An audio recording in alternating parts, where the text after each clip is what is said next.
Hello everyone, स्वागत है सभी का एचपी स्टडीज पे। देखिए संडे को यानी कि 9 जून को आपका पीजीटी पॉलिटिकल साइंस का पेपर हुआ था।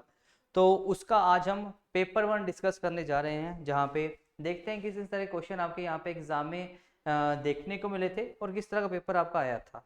तो पहले क्वेश्चन से स्टार्ट करते हैं। क्या बोला गया था यहाँ पे? भूमखोर फेस्टिवल के बारे में of the tribal people of Himachal Pradesh is. ठीक है, तो यहाँ पे क्या बोला गया भूमखोर फेस्टिवल के बारे में, कि जो आपका वहाँ के जनजातीय लोग ये जो त्योहार है, ठीक है, ये है किस तरह का त्योहार। ऑप्शन नंबर है कि न्यू ईयर फेस्टिवल है, एक फेस्टिवल ऑफ एरोज है, ये फेस्टिवल है जो आपका एग्रीकल्चर से रिलेटेड है, या फिर आपका यहाँ पे advent of the spring in the region, ठीक है, या फिर बसंत ऋतु का आगमन होता है। देखो भूमकोर को आप रिलेट कर सकते हो बम्पर क्रॉप से, है ना, बम्पर क्रॉप से। तो बम्पर क्रॉप अगर देखा जाए तो यहाँ पे आपका आंसर क्या आएगा? एग्रीकल्चर। ठीक है, तो यहाँ पे रिलीजियस एक फेस्टिवल है जो आपका यहाँ पे खेती से रिलेट करता है, एग्रीकल्चर से रिलेट करता है। ठीक है, आंसर क्या आना था? Option number c is the right answer. अगला क्वेश्चन बोला था कि identify the location of natural salt mines of Gumma and Darang in the Mandi district of the Himachal Pradesh from the following. तो आपसे पूछा गया कि गुम्मा और दरंग माइन आपकी जो मंडी डिस्ट्रिक्ट में है वो कौन सी आपकी धार में देखने को मिलती है? गोगड़ धार, ठीक है, धौलाधार, बैरकोट रेंज, या फिर आपका सिकंदर धार। ठीक है, तो यहाँ पे आपने याद रखना है कि यहाँ पे आंसर क्या आना था आपका? ऑप्शन नंबर ए, यहाँ पे आपका गोगड़धार यहाँ पे राइट आंसर आना था। अब आपको गोगड़धार के बजाय एक और नाम आ सकता है, तो याद रख लेना गोगड़धार को हम क्या बोलते हैं? गयार की धार भी बोलते हैं। क्या बोलते हैं? गयार की धार। आपने यहाँ से याद रखना है, ये इसका एक और नेम है ना। उसके अलावा बाकी अगर बात की जाए, गोगड़धार, बैरकोट धार, सिकंदर धार, ये तीनों ही अभी कहाँ देखने को मिलती है? ये तीनों ही मंडी डिस्ट्रिक्ट में है, और धौलाधार आपको मेनली कांगड़ा डिस्ट्रिक्ट में देखने को मिलेगी।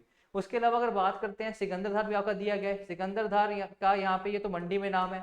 अगर आपसे पूछ लिया जाए बताओ जी इसका जो नाम है ये कांगड़ा में क्या है? ठीक है, कांगड़ा में कौन से नाम से यह देखने को मिलेगी? ठीक है, तो ये पता होना चाहिए। अगर बात की जाए कि सिकंदर धार यहाँ पे आपकी मंडी में ये दो नाम से जानी जाती है, मतलब ये दो पार्ट में टूट जाती है। एक आपकी यहाँ पे कमला रेंज होती है, ठीक है, कमला रेंज, और एक आपकी यहाँ पे आती है लिंदी धार। ठीक है, तो ये दोनों अपने जो नाम है वो आप यहाँ से याद रखने हैं। ठीक है जी, और ये कांगड़ा में किस नाम से जानी जाती है ये आपने मेरे को कमेंट सेक्शन में बताना है ना।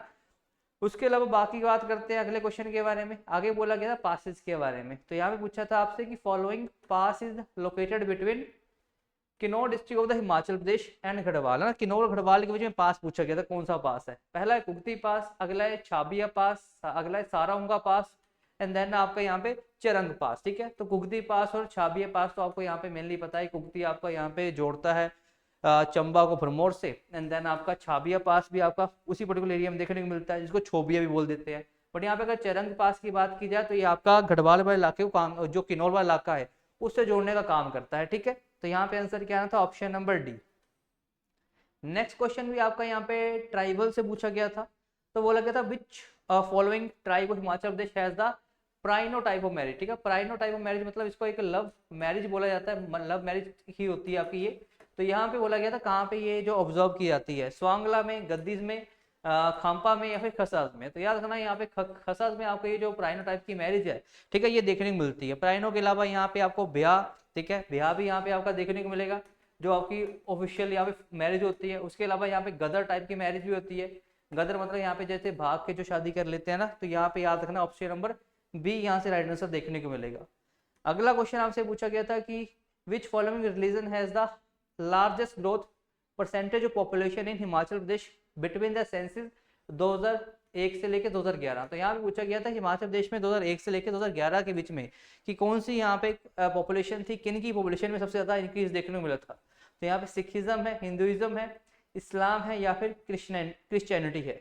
तो यहाँ पे अगर बात की जाए इस्लाम के बारे में, तो यहाँ पे आपको 47% के आसपास इंक्रीज देखने को मिला है 2001 से 2011 में। हिंदुइज्म में आपको 1 से 2% का यहाँ पे इंक्रीज देखने को मिला है अगर एवरेज बोला जाए। क्रिश्चियनिटी की बात की जाए तो यहाँ पे आपको 49% इंक्रीज देखने को मिला है, मतलब सबसे ज्यादा क्रिश्चियनिटी में इंक्रीज हुआ है अगर बात की जाए 2001 से 2011 के सेंसस में। तो ऑप्शन नंबर डी यहाँ से आपका राइट आंसर देखने को मिलेगा। अगला क्वेश्चन पूछा गया था कि in which following financial year Himachal Pradesh spend more money on the social services as per the budget 23-24। ठीक है, तो यहाँ पे क्या बोला गया था? देखो यहाँ पे बोला भी गया कि इन विच ईयर, क्वेश्चन में ही यहाँ पे अगर आंसर बोल दिया गया आपका कि in which the following budget में क्या बोला गया, क्योंकि यहाँ पे यहाँ ज्यादा स्पेंड किया गया, तो यहाँ पे आंसर भी आपका यहाँ पे 2023-24 ही आएगा यहाँ पे option number c is the right answer. कि कौन से फाइनेंशियल ईयर में हिमाचल प्रदेश में स्पेंड किया गया है ज्यादा एज पर द बजट। तो यहाँ पे फाइनेंशियल ईयर भी 2023-24 ही आएगा जहाँ पे काफी खर्चा किया गया है, सबसे ज्यादा खर्चा किया गया है इन सभी आपके ईयर के कंपेरिजन में ना। Option number c is the right answer. आगे बढ़ते हैं, अगला क्वेश्चन लिटरेसी पे क्वेश्चन पूछा गया था।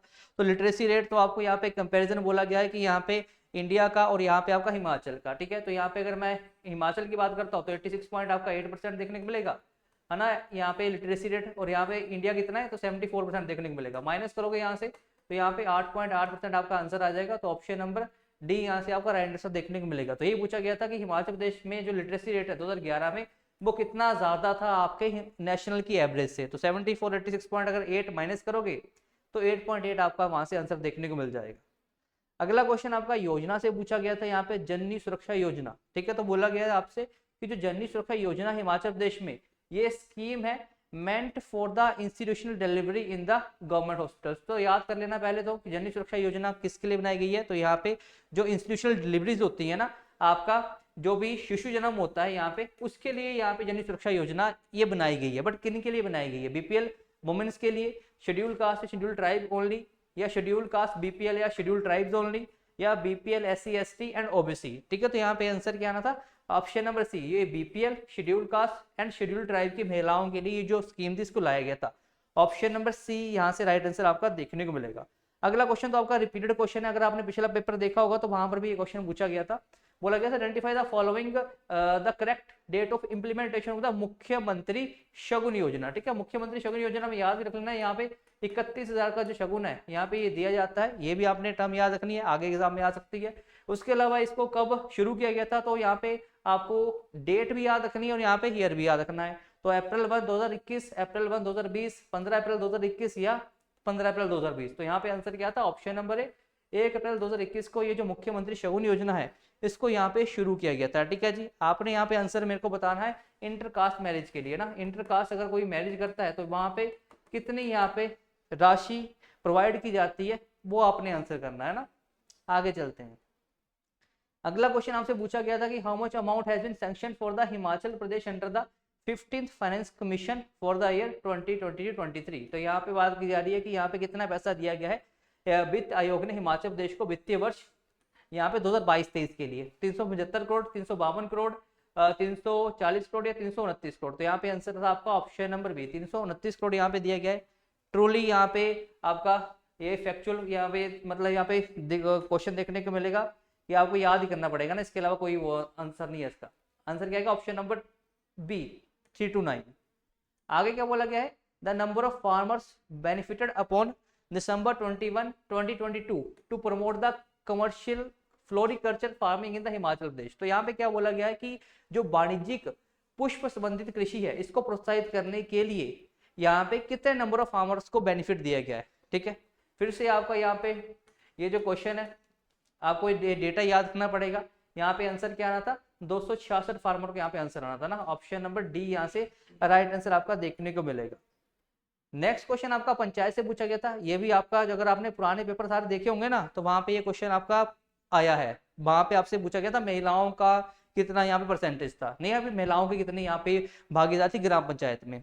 यहाँ पे पूछा गया था कि नंबर ऑफ ग्राम पंचायत आपकी 2020-21 में हिमाचल प्रदेश में कितनी थी, ठीक है। तो 3580, 3648, 4019 या 3615। तो यहाँ पे आंसर क्या आना था? ऑप्शन नंबर बी यहाँ पे 3615 यहाँ से आपका राइट आंसर आएगा। कितनी पंचायतें आपकी 2020-21 में हिमाचल प्रदेश में देखने को मिलेंगी। अगला क्वेश्चन खेलो इंडिया आपका यूथ गेम से पूछा गया है। तो यहाँ पे खेलो इंडिया यूथ गेम्स हो गया या खेलो इंडिया विंटर गेम्स हो गया ना। तो इन सभी को आपने याद रखना है और स्पेशली हिमाचल के पॉइंट ऑफ व्यू से कितने मेडल आए हैं, कितने गोल्ड सिल्वर ब्रॉन्ज आए हैं वो आपको पता होना चाहिए। तो यहाँ पे ये पूछा गया था कि कितने मेडल यहाँ पे हिमाचल ने जीते हैं खेलो इंडिया यूथ गेम 2024 में, 12, 17, 15 या 14। तो यहाँ पे आंसर क्या आएगा आपका? 14 यहाँ पे आपके मेडल थे, उनमें से गोल्ड कितने थे? तो यहाँ पे एक गोल्ड मेडल था इनमें से ना। और बाकी आपके ब्रॉन्ज और सिल्वर कितने थे ये आपने बताना है, ठीक है। गोल्ड यहाँ पे एक ही था, ये आपने याद रखना है।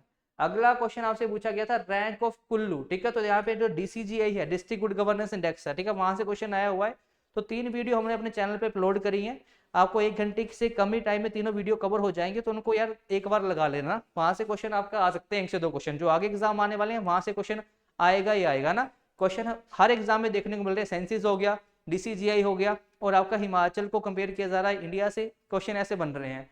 यहाँ पे पूछा गया है the rank of Kullu district in the Himachal Pradesh in economic performance district good governance index 2021। ठीक है, तो यहाँ पे 2021 का इंडेक्स आपसे पूछा गया है। यहाँ पे कुल्लू का रैंक कितना था और किसमें पूछा गया है, इकोनॉमिक परफॉर्मेंस में पूछा गया है। तो कितना था, 12, 11, 8 या फिर 10। तो यहाँ पे रैंक कितना था आपका, 11 था यहाँ पे कुल्लू का। पहला किसका था, तो पहला था चंबा का। ठीक है, चंबा का आपका रैंक पहला था। लास्ट रैंक कितना था, ये आपने आंसर कर देना है ना, लास्ट रैंक बता देना सभी ने किसका था, क्योंकि ये क्वेश्चन इसलिए पूछे जा रहे हैं ताकि आप उनको देखो इंडेक्सेस को जाके, फिर आपको यहाँ पे डेटा और याद हो पाएगा ना, तो आपने आंसर कर देना है।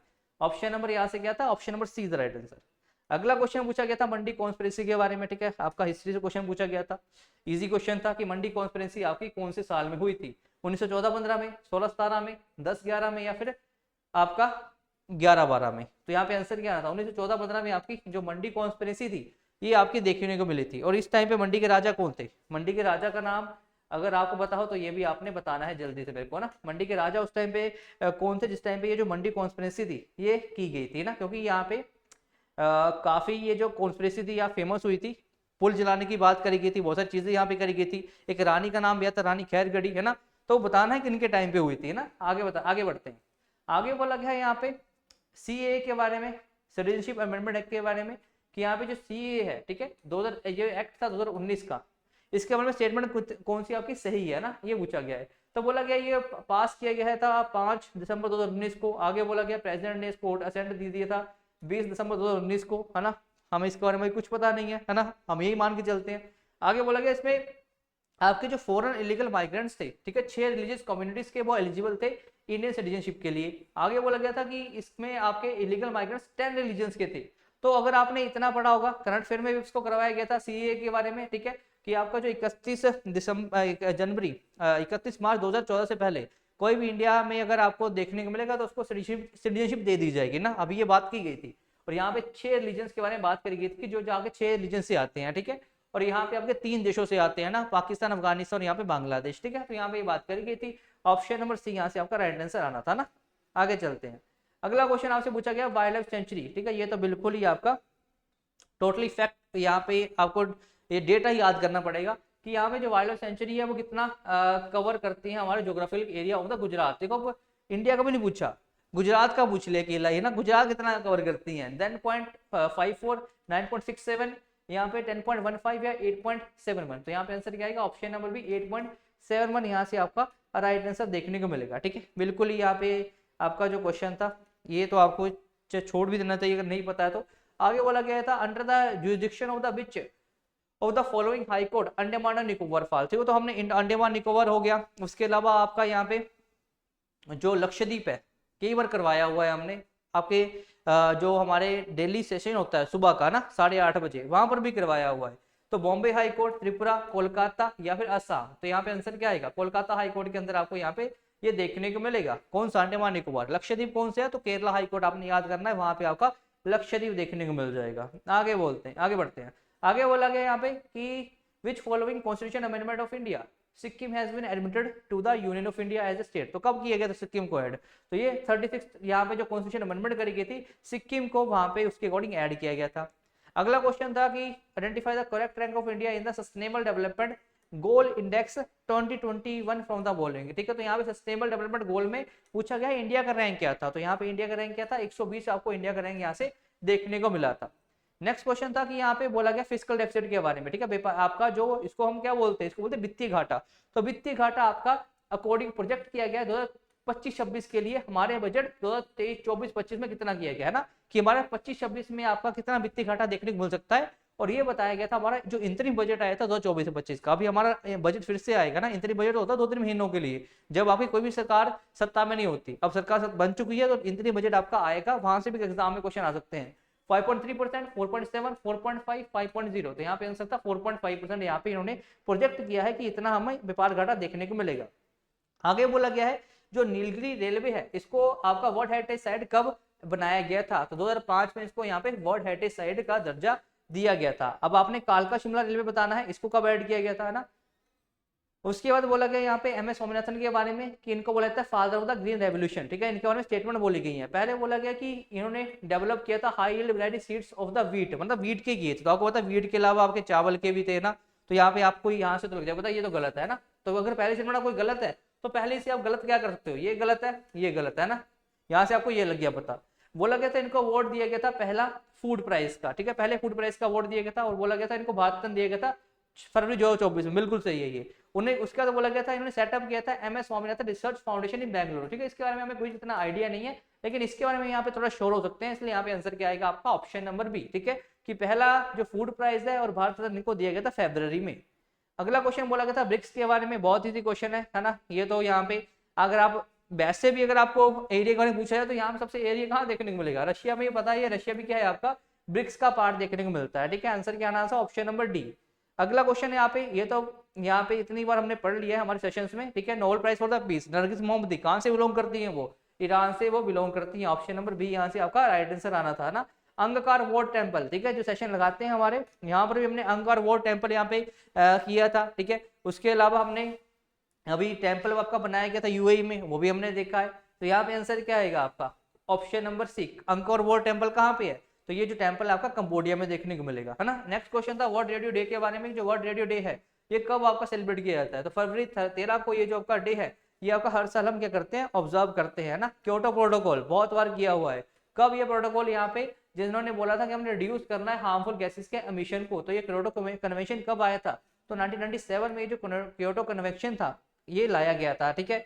नेक्स्ट क्वेश्चन था आपका यहाँ पे क्या बोला गया था, ये क्वेश्चन बहुत डिफिकल्ट था, ठीक है, इसको तो आप छोड़ भी सकते थे। बोला गया था identify the prime minister of the South Africa who was architect of the apartheid to tighten up the control over the blacks. तो दक्षिण अफ्रीका के प्रधानमंत्री की पहचान की जिसने काले रंग के लोगों पर अधिक कड़ा नियंत्रण रखने के लिए रंग भेद की नीति अपनाई थी, ठीक है, मतलब जिसने रंग भेद की नीति अपनाई थी ताकि ब्लैक्स को यहाँ पे थोड़ा सा और कंट्रोल किया जा सके। क्या नाम था उनका, के नॉर्मन, एच आपका वरवुड, यहाँ पे डीबी जॉनसन या फिर एन फोस्टर, ठीक है। तो यहाँ पे आंसर इसका वैसे तो ऑप्शन नंबर बी है, लेकिन आपको अगर पता नहीं है तो ये तो ना करने के बराबर ही है ना।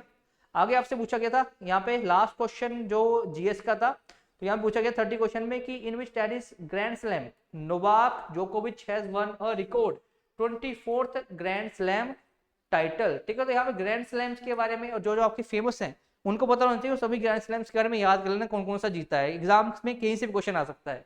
तो यहाँ पे आंसर क्या आना था ऑस्ट्रेलियन ओपन, फ्रेंच, यूएस या फिर इंग्लैंड ओपन, ठीक है। इंग्लैंड ओपन तो यहाँ पे हम देखते ही नहीं है, यहाँ पे बोला गया ग्रैंड स्लैम में ना, तो इंग्लैंड ओपन तो ग्रैंड स्लैम में आता ही नहीं है, ये तो गलत हो जाएगा वैसे ही। और ऑप्शन नंबर डी यहाँ से आपका यूएस ओपन 2023 का राइट आंसर आना था, ठीक है। तो ये पेपर था, बहुत डिफिकल्ट पेपर नहीं था, है ना। यहाँ पे इजी टू मॉडरेट वाली कैटेगरी में कुछ क्वेश्चन को छोड़ के हम रख सकते हैं इसको। अच्छा पेपर था, यहाँ से आप इजिली 25 से लेकर 30 मार्क्स को ला सकते थे अगर पूरे पेपर की बात की जाए ना, क्योंकि यहाँ से भी आप अगर आपने थोड़ा बहुत भी पढ़ा है तो यहाँ से भी आपके 15 से क्वेश्चन तो सही होने चाहिए थे ना, 15 क्वेश्चन तो आराम से सही हो जाते हैं यहाँ पे 30 में से, ठीक है।